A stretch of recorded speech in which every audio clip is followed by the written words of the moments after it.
12 साल से मुझे 15 साल हो गए आज, अभी तक मुझे फ्लैट की कोई भी रेज नहीं दिख रही है। हमारी रिटायरमेंट की सारी जमा पूंजी इसमें चली गई है। इस वक्त मैं हूँ ग्रेटर नोएडा वेस्ट के आम्रपाली ड्रीम वैली सोसाइटी में। यहाँ पे बहुत सारे बायर्स हैं जिन्होंने करीब 2 साल 4 साल 5 सालों पहले फ़्लैट बुक कराए थे, लेकिन आज तक जो है इनका फ्लैट नहीं मिला है। और मेरे पीछे जो आप इमारतें देख रहे हैं, ये सिर्फ इमारतें ही नहीं हैं। यहाँ पे खड़े यहाँ पे सैकड़ों लोगों के एक टूटे हुए सपने हैं जो लोगों ने बहुत साल पहले देखे थे, अपना घर बनाने के लिए अपनी सारी जमा पूंजी लगा दी थी। तो आज मैं यहीं पे हूँ आम्रपाली ड्रीम वैली सोसाइटी में, जहाँ पे ये मकान बन रहे हैं। यहाँ के लोगों से ही बात करते हैं कि क्या उनकी दिक्कतें हैं, बिल्डर क्या कह रहा है और क्या उम्मीद है कि उनको कब तक फ्लैट मिलेगा। मेरा नाम भुवन चंद डिमरी है और मैंने सन 2012 में बुक किया था। मेरा टावर नेम है C12 502। तो मेरे साथ हुआ है कि मैं अभी तक वेट करता रहा हूँ, अभी तक मेरा फ्लैट नहीं मिला है। मीनवाइल मेरे को NBCC से कुछ होप रेज हुई थी कि they would come and they would finish the work. So I came back. मैं पहले वैशाली में रहता था, मेरे बच्चे वहीं पे पढ़ते थे। मेरी 2 बेटियां हैं, 2 वहीं पे पढ़ती थी। और जब 2023 में इन्होंने दिसंबर का महीना बोला था कि आपको हम डिलीवरी कर देंगे, फ्लैट की डिलीवर कर देंगे, तो मैंने अपने बच्चों का एकेडमिक सेशन यहाँ शिफ्ट कर दिया और नया स्कूल मैंने ये श्री राम ग्लोबल में ही उनको एडमिशन ले लिया था। और मैं यहाँ नियर बाई इरोज़ में रहता हूँ और रेंट पे रहता हूँ। तो आप समझ सकते हैं, मैं वहाँ रेंट भी पे रहा हूँ, यहाँ की EMI भी दे रहा हूँ। और 12 साल से मुझे 15 साल हो गए आज, अभी तक मुझे फ्लैट की कोई भी रेज नहीं दिख रही है। मतलब एक होती है ना, मेरे को किरण भी तक नहीं दिख रही कि I would get flat this year और दिस आफ्टर सम टाइम्स। कोई क्लियरिटी नहीं है, बस यही है प्रॉमिस पे प्रॉमिस। अब ऑनलाइन जब मैं देखता रहता हूँ कि NBCC का रेगुलर जब अपडेट आता रहता है पोर्टल पे, तो मुझे हर बार फेक प्रॉमिस मिलता है। मेरा नाम वीरेश कुमार शर्मा है। मैंने सन 2012 में आम्रपाली ड्रीम वैली में फ्लैट बुक कराया था।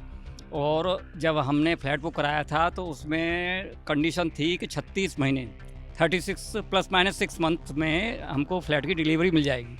लेकिन अभी हमको 12 साल से ज़्यादा हो चुका है और अभी तक जब सुप्रीम कोर्ट में केस गया था तो सुप्रीम कोर्ट से NBCC को फ्लैट ये टावर का चार्ज मिला था। तो इन्होंने भी कोर्ट रिसीवर के थ्रू बताया था कि ये हैंडओवर 2023 में दे देंगे और 2023 से अभी 2025 आ गई। क्या हमको इसका लेट पेनल्टी CR या NBCC देगी? जो हम 22,000 रुपये महीने किराया भर रहे हैं, EMI कितना देते हैं? इसका हमारा EMI था 25,000 रुपये। अभी EMI पे कर रहे हैं? तो अभी हमने रिटायरमेंट पे पैसा वो क्लियर कर दिया है बैंक को। तो अपने घर का फ्लैट का पूरा पैसा क्लियर कर दिया? जी हमने रिटायरमेंट बेनिफिट सारा फ्लैट में दे दिया, बैंक को दे दिया। बैंक का जो EMI था वो बंद करा के और लोन क्लियर कर दिया। आपकी सारी जमा पूंजी खत्म हो गई है? हमारी रिटायरमेंट की सारी जमा पूंजी इसमें चली गई है और हमारे पास अब कोई दूसरा सोर्स ऑफ इनकम भी नहीं है। 2010 में आम्रपाली में फ्लैट बुक करवाया था। मुझे बोला गया था कि मुझे 2013 में पोजीशन मिल जाएगा। और वो करते करते वो 2014 भी गया, 15 भी गया, 16 में आम्रपाली 1 2 3 हो गया, चला गया, टाटा बाय बाय कर गया और हाँ चले गए वो। और उसके बाद मैडम देखो, ये हम जब से 2010 से 2025 में खड़े हैं, 15 साल हो गए। EMI पे कर रहे हैं, रेंट भी पे कर रहे हैं और बच्चे की पढ़ाई के लिए। रेंट कितना देते हैं आप? EMI कितना देते हैं? रेंट हमारा 25,000 रुपये रेंट जाता है। EMI हमारी 15,000 रुपये EMI जाती है हमारी। तो हम कहाँ से अपना क्या कोई होप दिख रहा है कि वापस मिलेगा कि नहीं मिलेगा फ्लैट? मैडम ये तो क्या कर, 15 साल से सफ़र कर रहे हैं। थाना पुलिस सब जिंदाबाद मुर्दाबाद कोर्ट कचहरी सब करके बैठे हैं, उसके बाद भी कुछ फ्लैट नहीं, कुछ नहीं। और कोर्ट रिसीवर के वहाँ जाते हैं, कुछ सुनवाई नहीं होती है। कोई रेरा कोई फायदा रहा वो दायरा जो है ना, सिर्फ दिखाने का कानून है, कुछ और कुछ नहीं करता। वहाँ पे कुछ नहीं हो, वैल्यू नहीं। और वहाँ पे कोर्ट रिसीवर सेक्टर 62 में जाओ, ओनली तीन आदमी स्टाफ है। कम से कम 15 आदमी स्टाफ होना चाहिए। इतने 40,000 लोग हैं आम्रपाली के बाहर। हम लोग कम से कम 3 आदमी स्टाफ कैसे NOC देगा, प्रोविजन NOC सब कुछ, और अकाउंट्स ऑडिट्स कहाँ से कंप्लीट होगा? मेरा नाम रेणु शर्मा है और मैंने अपना फ्लैट 2009 में लिया था और जिसका काफ़ी दिनों से हम हर सैटरडे संडे में आप जॉब करती हैं, हाउस वाइफ? नहीं, मैं हाउस वाइफ हूँ। मेरे हस्बैंड एडवोकेट हैं और काफ़ी दिनों से वेट करते करते मतलब इतना लंबा टाइम हो गया और लेकिन अभी तक कहीं कोई सुनवाई नहीं है। देखो एक मतलब एडवोकेट है, सभी लोग समझ सकते हैं कि कई बार हड़ताल हो जाती है, कई महीने लंबी खिंच जाती है, बच्चे भी पढ़ रहे हैं, तो सारी जिम्मेदारियां अपने ऊपर है। तो उस हिसाब से देखते हुए हम इस चीज़ सोचते रहते हैं कि अब मिल जाएगा, लेकिन आप एज ए हाउस वाइफ आपको क्या बहुत मुश्किल है? तो कैसे घर चलाने में कैसी दिक्कतें आ रही हैं? तो वो तो मतलब जब हम हाउस वाइफ हैं तो समझ सकते हैं ना कि घर को कैसे मैनेज करना है। वो हमारी किस तरह से बच्चों को कई बार कई चीज़ों के लिए दबाना भी पड़ता है, कई चीज़ों के लिए शांत भी करना पड़ता है। तो ये सारी चीज़ें तो एक हाउस वाइफ की वजह से ना हम लोग मैनेज करते हैं, ये हमें पता है कि हम किस तरह से करते हैं।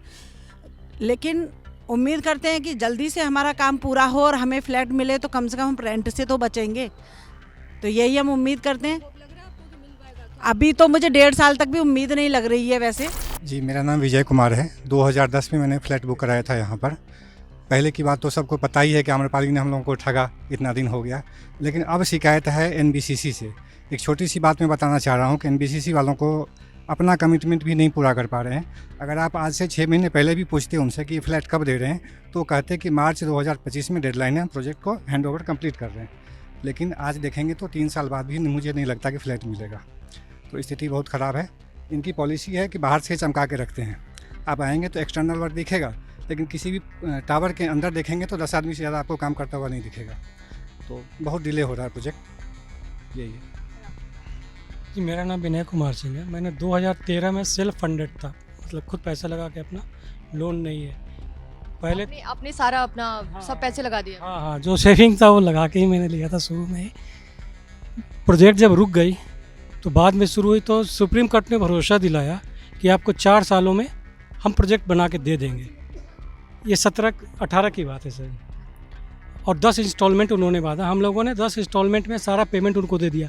अगर किसी की 1-2 इंस्टॉलमेंट लेट भी हुई है ना, अब वो उसके लिए पेनाल्टी लगा रहे हैं। मगर जो उनके एंड से 2-2 साल लेट हो रही है उसके लिए किसी वायर को कुछ भी नहीं दे रहे हैं। होता है कि आज नहीं, कल नहीं, परसों नहीं, हमें अब घर मिल जाएगा। हमने लड़ाई लड़ी, सड़क से संसद तक हम गए, घर में गए, हम सबके यहाँ गए, इवन सांसदों से मिले, विधायक से मिले, सुप्रीम कोर्ट तक गए, बट अभी तक ज़्यादा कुछ होप नहीं आया। अभी भी हम निराशा में ही हैं। उम्मीद तो है, उम्मीद तो हमेशा रहती है, तभी हम यहाँ पे खड़े हैं। लेकिन हर सैटरडे संडे हम आते हैं, हमेशा हम यहाँ पे आकर के लोगों को बुलाते हैं, अपने बायर्स टीम को बुलाते हैं और कोशिश करते हैं कि कुछ ना कुछ होप जगह लोग यहाँ पे आएँ और हमें हमारा घर मिले। हम 5-7-10 आदमी का टीम है और 8,304 फ्लैट्स हैं यहाँ पे, 47 टावर हैं, एक भी फ्लैट्स का पोजीशन नहीं मिला। हम लोग पहले सड़क पे आए आम्रपाली में बुक करने के बाद, फिर हम लोग सांसद गए, सांसद के बाद सुप्रीम कोर्ट गए, सुप्रीम कोर्ट से हमने डिग्री लेके आई, बिल्डर को जेल में डाला। आज के सिचुएशन में हम अभी भी CR और NBCC के बीच में फुटबॉल की तरह फुटबॉल खेल रहे हैं दोनों के बीच में। लेकिन एक्सपेक्टेशन जो थी, जो सोच रहे थे कोर्ट से मिल लेगा, वो अभी तक हम नहीं ले पाए हैं। फिलहाल लड़ाई हमारी जारी है, हमारी टीम 7-10 लोगों का टीम लड़ रहे हैं इसके लिए। उम्मीद है कि कुछ दिनों में कुछ टावरों का, 5 या 6 टावरों का पोजीशन, शायद NBCC सुन रही हो हमारी बातों को इस माध्यम से, तो या CR सुन रहे हो तो ज़रूर इसका सोल्यूशन देंगे हमें। इतने टाइम से C10 905 है, बहुत टाइम से घर का वेट था। जैसा इसका इस सोसाइटी का नाम है वैसे ही काम है, ड्रीम वैली नाम है, अभी तक ड्रीम में ही घर है। तो 2 बातें मैं कहना चाहता हूँ। जो आपने रेरा के बारे में बात की, एक्चुअली रेरा गवर्नमेंट द्वारा एक ऐसा एक ऑर्गेनाइजेशन बना दिया गया है, लोगों को दिखाने के लिए फैसिलिटेट करेगा। इसका सत्य बताता हूँ आपको, रेरा को फैसिलिटेट कर रहे हैं बिल्डर्स। तो देश में हर आदमी कुछ ना कुछ करेगा। आम्रपाली ने किया, कोर्ट ने दिया, NBCC को दिया। NBCC गवर्नमेंट के अंडर में, मोदी जी की 2 टेन्योर पूरे हो गए। बड़ी होप से हमने वोट दिया था, योगी जी को भी दिया था कि हमारा ये जो रिजॉल्व हो जाएगा मैटर।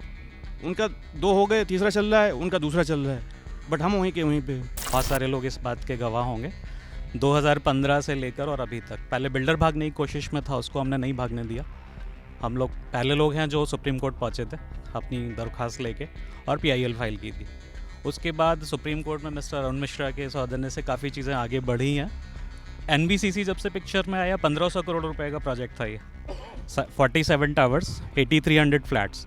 तो हम लोग काफ़ी पॉजिटिव थे कि चलो NBCC आया है, भारत की नवरत्न कंपनियों में से एक है, सेमी गवर्नमेंट है, तो चीज़ें अच्छे से इम्प्रूव होंगी।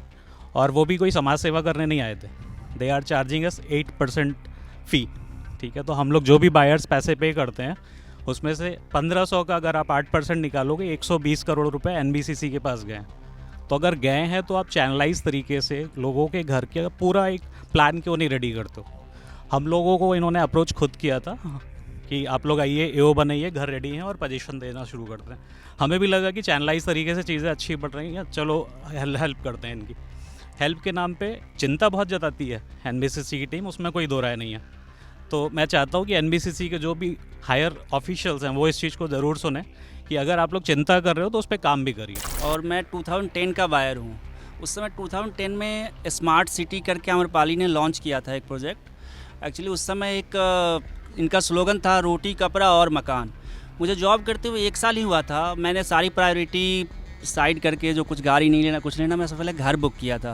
मैंने कहा रिस्पॉन्सिबिलिटी नहीं है, घर बुक कर लेता हूँ, बाकी चीज़ें बाद में होती रहेंगी। तो 2010 में बुक किया, 2013 तक मिलना था, 2013 में नहीं मिला। फिर उस समय कुछ लैंड डिस्प्यूट हुआ था, तो स्मार्ट सिटी से बहुत सारे बायर्स को 2010 के जो बायर थे उनको ड्रीम वैली में शिफ्ट किया गया और फिर बोला गया 2014 तक दे देंगे। 2014 बीत गया। उसके बाद जब लोगों को लगा जो बिल्डर भागने वाला है, तो हम लोगों की एक टीम थी, फिर धरना प्रदर्शन बहुत कुछ हुआ, फिर बिल्डर भाग गया, सुप्रीम कोर्ट में केस हुआ, सुप्रीम कोर्ट से हम लोग केस जीते। NBCC आया 2018 में, तो उस समय था जो 2022 से लोगों को घर NBCC देना शुरू कर देगी, जो उसके हिसाब से था 2023 तक कंप्लीट प्रोजेक्ट हैंडओवर होना था। तो अभी 2025 होने वाला है, मेरा C1 में है और आई थिंक मेरा 2026 लास्ट तक भी मिल जाए बहुत बड़ी बात है। आई थिंक मिलेगा नहीं। उस समय सोचते थे 2022 तो बहुत आ गया, 2023 अब 10 साल बाद भी मिल जाए, लेकिन अब तो लगता है 2026 तक भी मिल जाए तो बहुत बड़ी बात है। अभी तक इस टावर को आप देख रहे हैं, इसको बने हुए 2 साल हो गया है। 2 साल से बहुत 100% कंप्लीट होकर रखा हुआ है, लेकिन इसका डिलीवरी का डेट दीपावली में देना था। सबको हम लोगों को बताया दीपावली में मिल जाएगा। दीपावली से फिर दिसंबर हुआ, दिसंबर से अब मार्च, आई थिंक मार्च में मिल जाए, वो बहुत बड़ी बात है। अभी तक लोगों का वेरिफिकेशन भी स्टार्ट नहीं हुआ है। कभी वेरिफिकेशन स्टार्ट करते हैं, कभी बंद करते हैं, तो बहुत सारा पेंडेंसी है NBCC की तरफ से। NBCC AO टीम के ऊपर डालती है, CR टीम से कोई रिस्पॉन्ड नहीं करता है, तो बायर्स भी परेशान है। बहुत से लोग रेंट जा रहा है और बहुत सारे लोग EMI भी दे पा रहे हैं। मेरा EMI स्टार्ट हुआ था, अब EMI मेरा 4-5 साल में ख़त्म हो जाएगा, लेकिन घर अभी तक मिला नहीं है। तो यही दिक्कत सब सारे बायर के साथ हैं। और 2010 के बायर तो और ज़्यादा परेशान हैं, जिनको मतलब EMI ख़त्म हो रहा है लेकिन घर उनको अभी तक नहीं मिला है।